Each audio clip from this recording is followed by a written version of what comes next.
Bom dia. Vamos lá à cor do dinheiro da última edição desta semana. Recordo só que noutro momento, durante o dia de hoje, vamos ter mais uma edição da rubrica Gestão Inteligente. Bem, hoje temos dois pontos.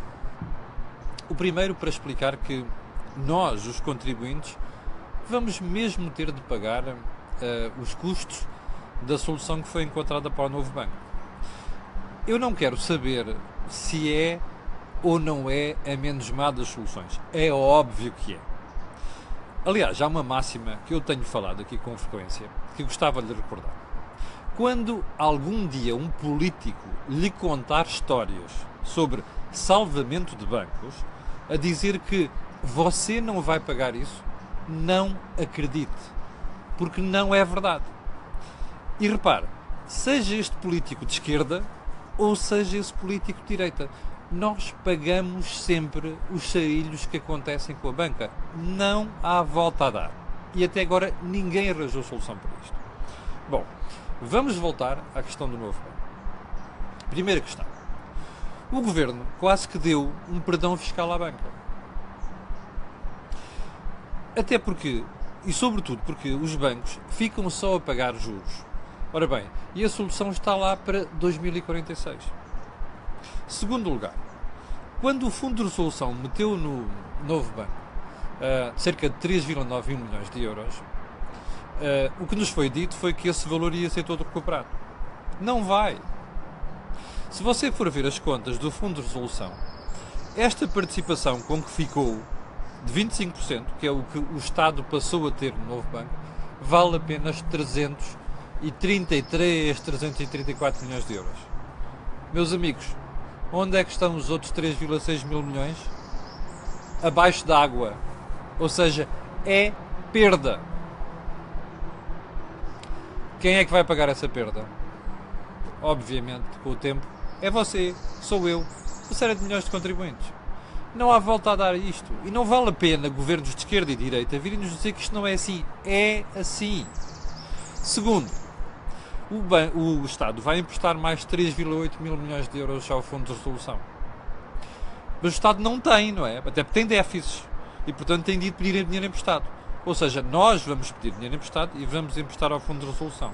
O problema é a diferença entre aquilo que o Fundo de Resolução vai pagar ao Estado e aquilo que o Estado foi buscar. O custo que o Estado foi buscar. Ou seja, este diferencial é uma perda para nós, para os contribuintes. E é uma vergonha, sinceramente, que nos venham contar estas histórias sobre o contribuinte não vai pagar isto. Bem, há uma segunda componente nisto tudo, que o jornal Eco de hoje reflete muito bem. Você recorda-se que esta semana uma das coisas que dissemos foi que tínhamos dúvidas que aqueles detentores de obrigações do novo banco, que vão ser forçados, este é o termo, forçados a ficar com nova dívida, a converter essa dívida em nova dívida, e vão ter um prejuízo no total de 500 milhões de euros que vão reforçar os capitais do novo banco. Nós tínhamos dito aqui que tínhamos dúvidas quanto a essa solução.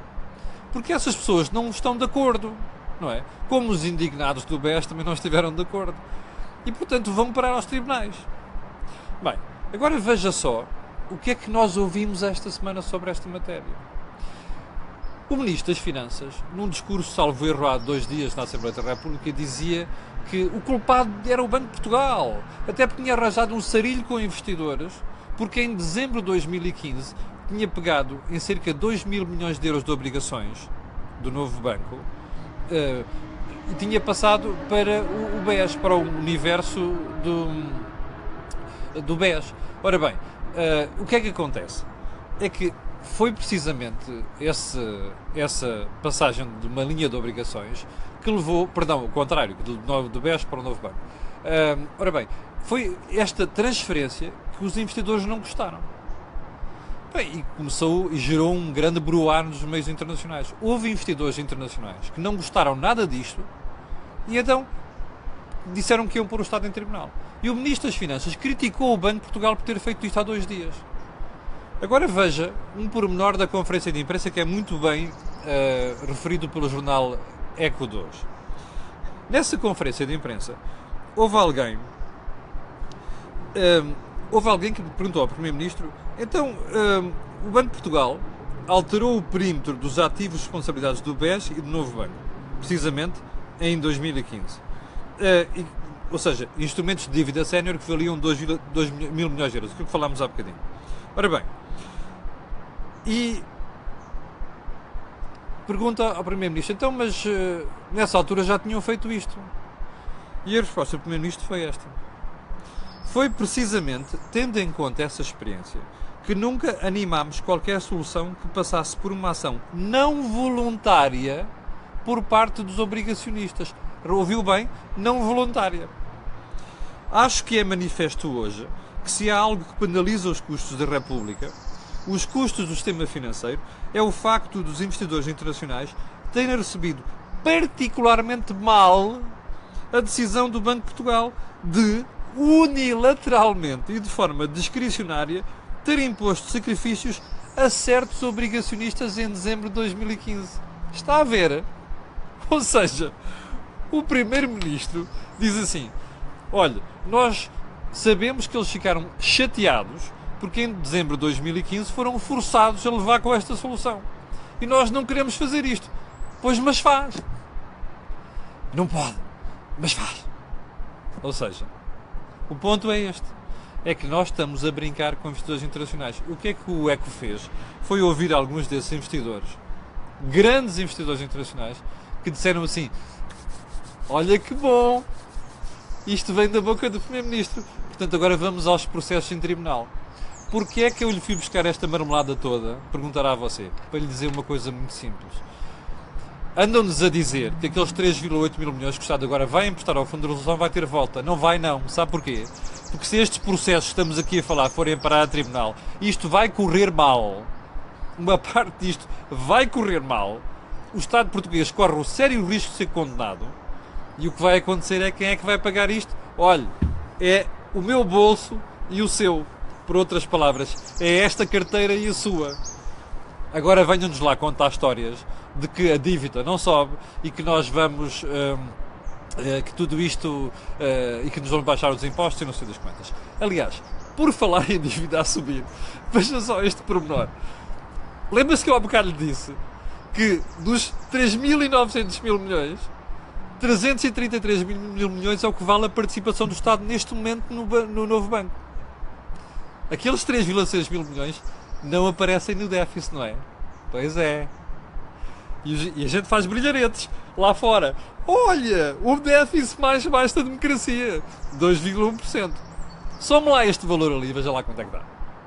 Você dirá, está bem, a Comissão Europeia diz que não tem que entrar ali. Eu quero lá saber da Comissão Europeia. Isto é estatística. O que eu quero saber, meu caro espectador, é uma coisa muito simples. Eu vou ou não vou pagar isto? Vou.